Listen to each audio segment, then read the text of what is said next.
What up, YouTube? Timu's here.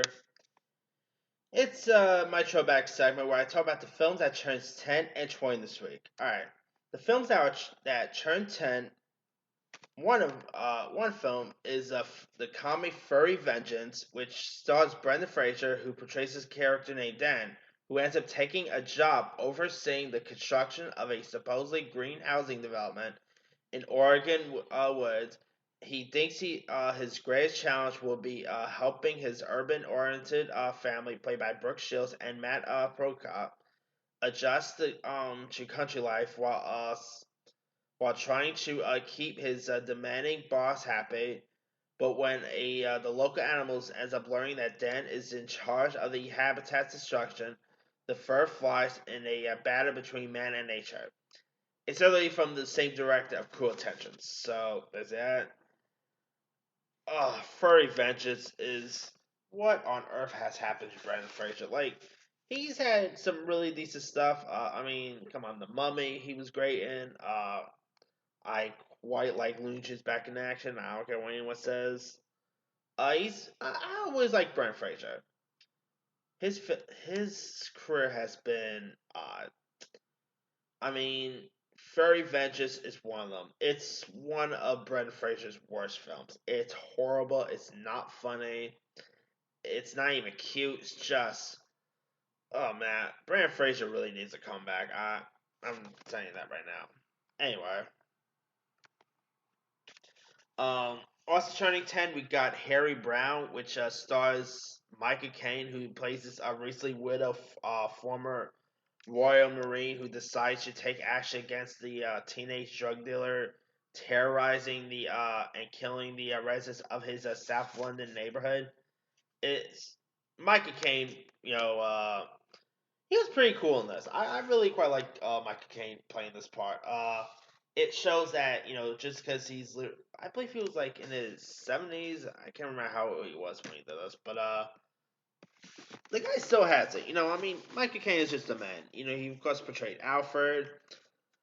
He's been in some really decent stuff over the years. So yeah, Michael Caine is the man. And if you guys never seen Harry Brown, go check that one out. All right. Also turning 10, we got a film called Please Give, which is from director Nico Hofenser, and it stars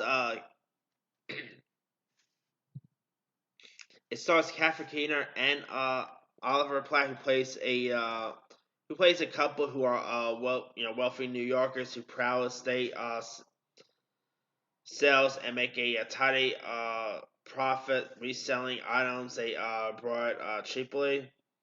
Anyway, this movie was pretty decent. You also had Sarah Steele, Ian Thomas and Nicholas was in this. It had some really solid performances by Catherine Keener. Nicole Hellfencer is actually a really underrated director. She's directed some pretty decent stuff. So yeah. Anyway, now also turning 10, we got two horror films that turned 10 this week. We got the Human Centipede. All right, it is literally insane to believe that the Human Centipede is 10 years old. Wrap your head around that one. The Human Centipede is a 10-year-old film. I mean, Human Centipede is one of the weirdest, grossest, nastiest films you ever want to see. Starring Dieter Lesser, who tragically passed away recent. I mean, if you guys don't really know, it's where these two American girls who ends up taking a road trip to Europe, and then and they end up having their car broke down, and this German surgeon ends up and they end up being kidnapped by this German surgeon, and he ends up connecting those two girls with another guy, and yeah, it's okay. I'll just put it this way: they become a human centipede. You know, you guys probably have seen the Human Centipede, so you guys know what I'm talking about. It's directed by Tom Sick, and I would say The first Human Centipede was really one of the most weirdest horror films you'll ever want to see. Human Centipede is actually pretty decent. The sequels, on the other hand, yeah, the sequels are horrible. But the first Human Centipede, I sort of get a kick out of it. It is really messed up. Oh, sorry about that.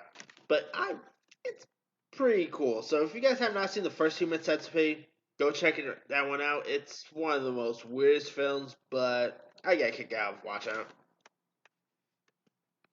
Alright, also turning 10, we got the remake of A Nightmare on Elm Street, which lots of people did not like the Nightmare on Elm Street remake. I'm actually one of the few who did not mind it. It of course stars Jackie Earle Haley as Freddy Krueger, who does not do as good as a job as, let's say, as Robert Englund, but I thought Jackie Earle Haley was a great Freddy Krueger. He was actually more darker than Robert Englund was, and he played that role pretty decent. Of course, you had a very young Rooney Mara was in this, Katie Cassidy, Kellen Lutz, Connie Brin. It's not. I mean, obviously, it's not as great as the Wes Craven classic, but I really didn't mind the remake. So yeah. Anyway, now the films that turned 20, we got the film Gossip, which stars James Marsden, Lena Headey, Norma Reese, Kay, Kay Hudson. You also got Katie Holmes is in this. And it's about these three college roommates played by Marsden, Headey, and Aritas, who ends up creating a class project on gossip, and they end up deciding to start a rumor saying that Naomi Preston, played by Hudson, who has openly admitted she is saving herself for marriage, and also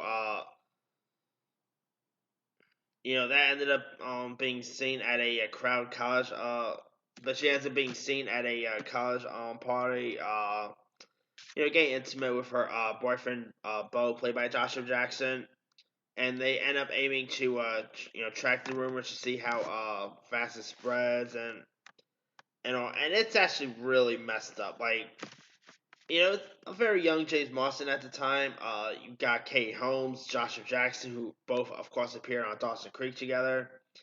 Gossip is actually pretty decent. I mean, the characters are not really what you call likable, but either James Marsden and lots of the other actors was all pretty decent. So if you guys have not seen Gossip, go check it out. I mean, crazy to believe it turns 20. Holy cow. Anyway. Alright. Also turning 20, we got the romantic comedy Love and Basketball with Sanaa Lathan and Omar Epps, which Love and Basketball is a really decent one. Sanaa Lathan and Omar Epps were both, play off each other really well. They had great chemistry for one another. It's directed by Gina Prince Blythewood, featuring people like Dennis Haysbert, Tyra Banks, Gabrielle Union, Shaw Jackson, Alfred Woodard. Yeah, it's actually a really very popular one. So if you guys haven't really seen Love and Basketball, really it features basketballs in it. It features romance in it. I think you'll probably get a kick out of it. All right, we got a submarine driller called U 571, which stars Matthew McConaughey and the late great Bill Paxton. You also got Harvey Keitel, John Bon Jovi, David Keith. Not bad, little driller. Matthew McConaughey and Bill Paxton were both great in this. Who does not like a good submarine-based driller? So yeah, if you guys have not really seen Youth 571 yet, go check that one out. Alright, now my favorite film that turns 20 is Sofia Coppola's classic, The Virgin Suicides.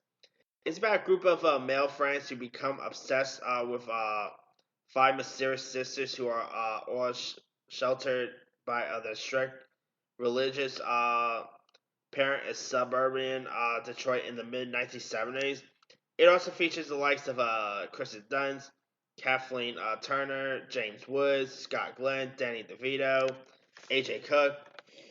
Virgin Suicides is terrific. Of course, Sofia Coppola is actually a much better director than she is an actress. I mean, remember when she appeared in The Godfather Part 3? Yeah. But The Virgin Suicides is definitely her best work. Sofia Coppola just directed this movie really great. It is a very odd film once in a while. But it has a great cast. If you guys have not seen The Virgin Suicides yet, go check it out. Sofia Coppola has directed other stuff since then, but this is by far the best work she's ever done. So, yeah, definitely go check out Virgin Suicides. Anyway, that's pretty much it. Which of these films stand out to you the most? Uh, Between the 10-year one, my favorite one is actually literally the Human Centipede. I'm not even joking. The first Human Centipede is pretty decent. And my favorite films out of the 20-year one has got to be The Virgin Suicides. Anyway, drop a comments below. Don't forget to like, subscribe, hit that bell for more notifications. This is Timu signing off.